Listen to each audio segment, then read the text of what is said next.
প্রিয় মাধ্যমিক ছাত্রছাত্রীরা, তোমাদের জোয়ার ভাটা থেকে একটি গুরুত্বপূর্ণ 2 মার্কসের প্রশ্ন এসে থাকে মাধ্যমিকে, যে সংযোগ ও প্রতিযোগ কাকে বলে।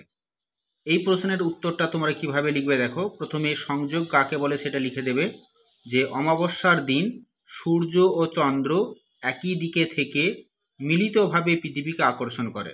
তোমরা ছবিটিতে দেখো, সূর্য এবং চন্দ্র মিলিতভাবে পৃথিবীকে আকর্ষণ করছে। শুধু তাই নয়, একই সরলরেখায় অবস্থান করে। তাহলে একই সরলরেখায় অবস্থান করে, তখন তাকে বলা হচ্ছে সংযোগ।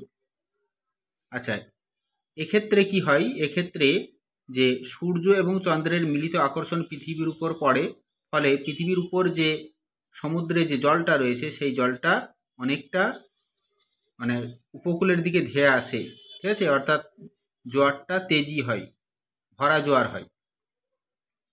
তো এখানে অবশ্যই উল্লেখ করে দেবে যে এর প্রভাব হচ্ছে, এক্ষেত্রে এই সংযোগের ক্ষেত্রে ভরা জোয়ারের প্রাবল্য বেশি হয়।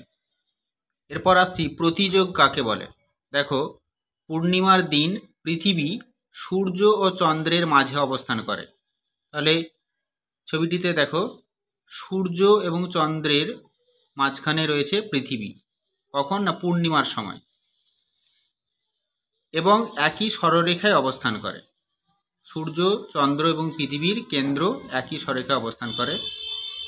একে বলা হচ্ছে প্রতিযোগ। কেন প্রতিযোগ বলা হচ্ছে না, পৃথিবী যেহেতু মাঝে রয়েছে, তাহলে চন্দ্র এবং সূর্য, একদিকে চন্দ্র আকর্ষণ করে পৃথিবীকে, অপরদিকে সূর্য আকর্ষণ করছে। এর ফলে চন্দ্র এবং সূর্যের মধ্যে প্রতিযোগিতার সৃষ্টি হচ্ছে, যে কে বেশি পৃথিবীকে আকর্ষণ করবে।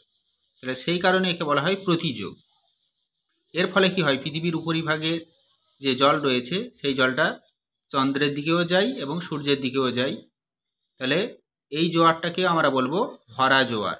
তবে এই জোয়ারটা সংযোগের মতো অতটা তেজি হয় না। সেই কারণে এখানে উল্লেখ করে দেবে যে প্রভাব বলে, যে এক্ষেত্রে ভরা জোয়ারের প্রাবল্য সংযোগের তুলনায় কম হয়। আশা করছি ভিডিওটা তোমাদের ভালো লেগেছে বা বিষয়টা তোমরা বুঝতে পেরেছো।